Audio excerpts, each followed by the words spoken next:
Welcome back. Now you can hear the rest of Jody's story, how she went from a survivor to a thriver. Listen in. And for you to show up at a time where they were leaving in the middle of the night, no one knows where they're going, that right there was a sign. But then you asked for confirmation of that. Mm-hmm. Yeah, and it was, and at the time, it's so crazy how thinking back on all this, because I never dreamed I would tell a single soul this. My husband of 10 years did not know my story. My mother did not know my story. Nobody knew my story. My sister, my middle sister, knew it only because I would get so drunk and on drugs, I would call her and I would tell her. And so in 2018, God started waking me up in the middle of the night, 3 o'clock. And he's like, it's time for you to tell your story. And I thought, no, I have a perfect life now. Like, I am good. I don't want to go back to that. I don't want to go back to that dark side. I don't want to open all that up. And the third night or morning that God woke me up, he said, you need to tell your story, and it's not about you. It's about who needs to hear your story. It's about who needs to know what you've overcome and what, with the help and the guidance of me, where you are now. I couldn't even speak of this without crying, without having triggers, without going completely just into, all kinds of different emotions. I lived in fear for so long. I could not even leave my closet of my bedroom. I would have a butcher knife and alcohol, and I would not leave for fear that they were going to get me. And I lived in that fear for so very long, until I did a deliverance, and it was right after my husband and I got married. But still, my husband did not know until 2018 my story. And the way that he found out, and my mom found out, and my aunts and my uncles and everybody else found out, my best friends of decades, best friends, did not know. Nobody knew. But how they all found out was through my book. And after that, it was like God gave me the courage and the strength to just speak out and not to have any more fear. There's a lot of therapy in facing your fear, but also whenever you're looking out for the interests of others, there's got to be, I don't know the right word, Jody, a sense of paying it forward, letting others learn from your experience, understanding the warning signs if this were to happen to you. But what's so amazing, Jody, about you is because that sounds like it took years for you to come forward with this, but you're thriving now. You're an author, you're a public speaker. I'm sure I've been on some meetings that you've had for mentoring other women, and you're paying it forward in a big way. And you have a beautiful marriage to a beautiful husband, and you could just sit back and do nothing about this, but you're taking this as a tool to use to help other people, and I congratulate you on that. And I thank you so much for being on this show to help others and get the word out. And so I'm definitely going to put your book in the description box below. So you as the viewer, if you'd like to pause this video now and click that little arrow underneath the video, there's a drop down and there will be a link in there so you can go and get her book. And Jody, can you tell us some more things about what you're doing today, because you are thriving? So let's focus on that positive aspect of your story. Thank you so much. One thing that I definitely do, and I've actually stopped last year because God told me it's time for me to just be with Him, and that there was some pruning that needed to take place in my life, because this all happened so fast. And so I did a lot of pruning, but I'm going to start back up again with my Facebook Lives. I do a lot of encouraging, inspirational stuff on there. Whenever I told my story, I had so many people reach out with their own stories.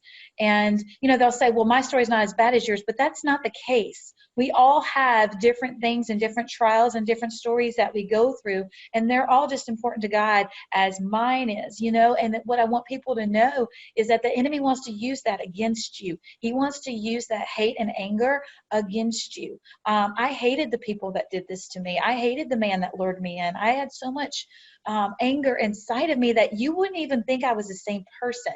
I hated everybody. I hated everything.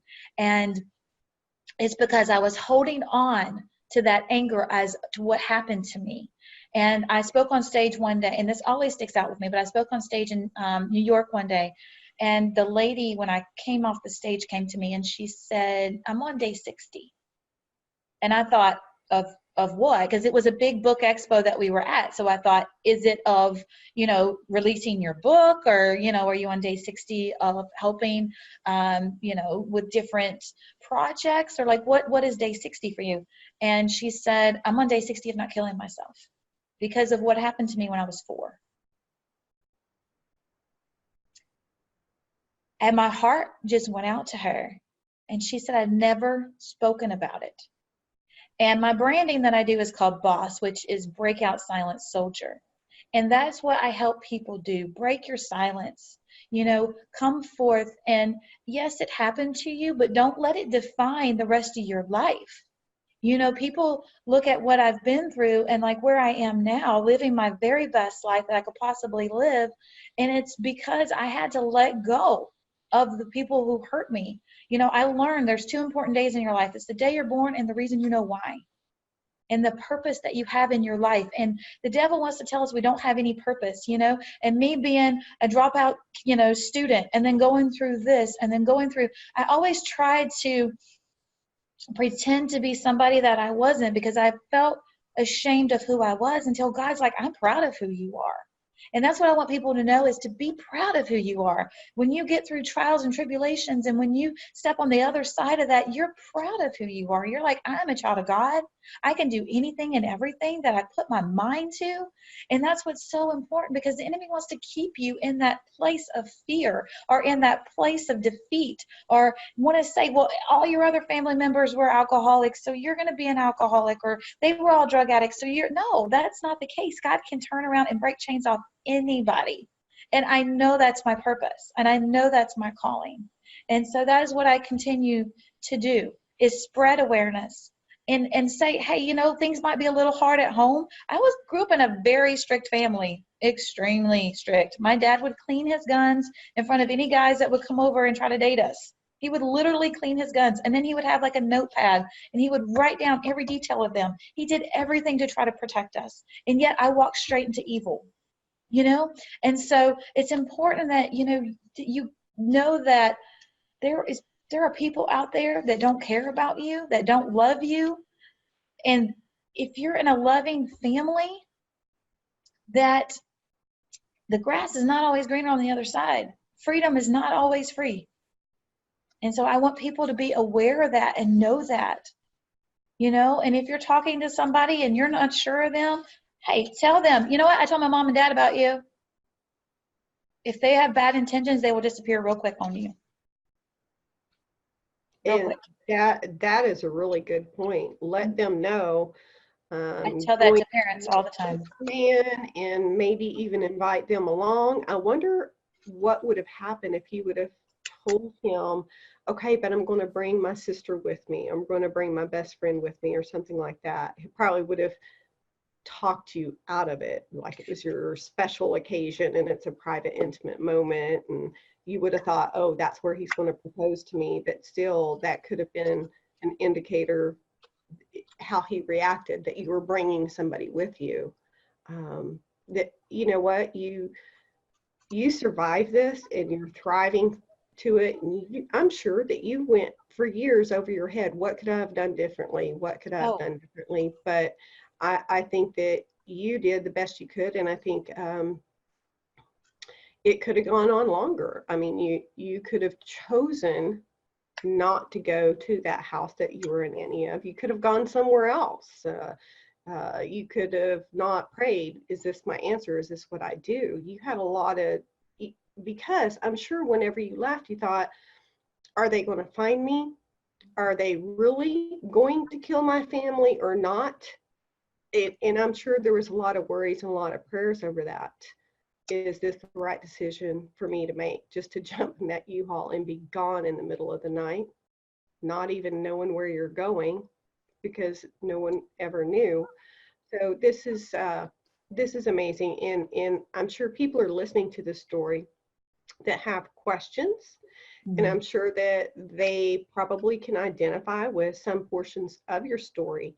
So I encourage you as a viewer to reach out to Jody, Jodypaar. You can find her on Facebook. And she just said she's going to start doing some more Facebook Lives. So she's a wonderful person, and I know that she can help you. Yeah, thank you. Yeah, thank you. And to answer your question, when my sister found out about my story, she actually told me, she was living at home at the time, and there was vans that would drive really slowly by our house every day right after this happened.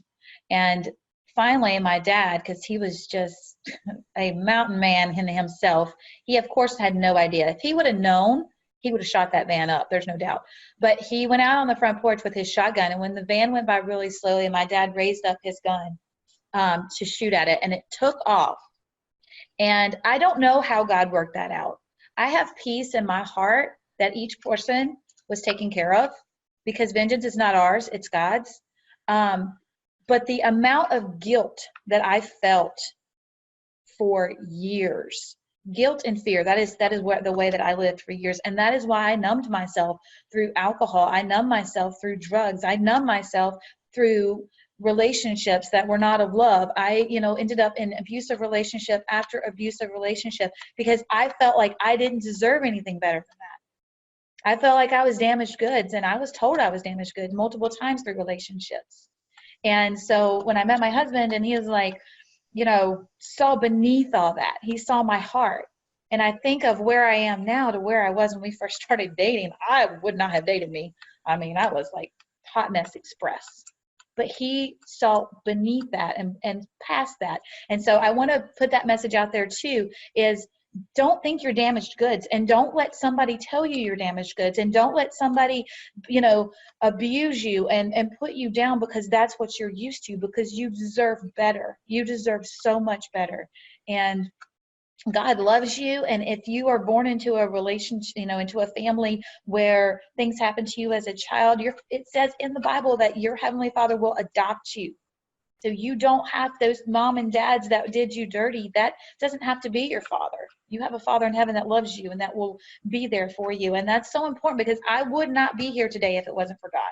I've had people that want to do interviews with me, and they're like, you just can't say God in the interview. And I'm like, then I just can't do the interview, because there's no other way I would be sitting here right now. I should have been dead, I don't even know how many times, by my own hand even, because I couldn't live with who I was.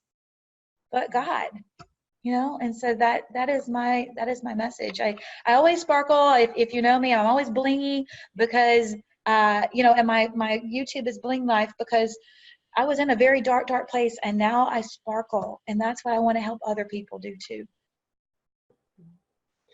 And you are, and I thank you so much. And like I said, I invite everybody, all the links will be below. And if Jody has inspired you and you want to reach out to her, she wants you to reach out to her. And please get her book to get the full story, and that will be in the description box as well. Jody, thank you much. Thank you so much for coming on and sharing your story. I appreciate you very, very much. And I think we'll do maybe some more things in the future together. So look for that. Click the like, share, and subscribe button. But when you click on the notifications, you also have to click on the top to click all, so you can find more as things are loaded up to this channel. Thank you so much for watching, and thank you, Jody, for being on. Thank you so much, Tony, for having me on here. And thank you so much for what you're doing, because you never know whose life you're going to touch, whose life you're going to save, and whose life you can change. So thank you for what you're doing too. Look for part 1 to hear Jody's story from the beginning. And also, please go check out her book at jodypar.com. Thank you so much, Jody. You're such an inspiration.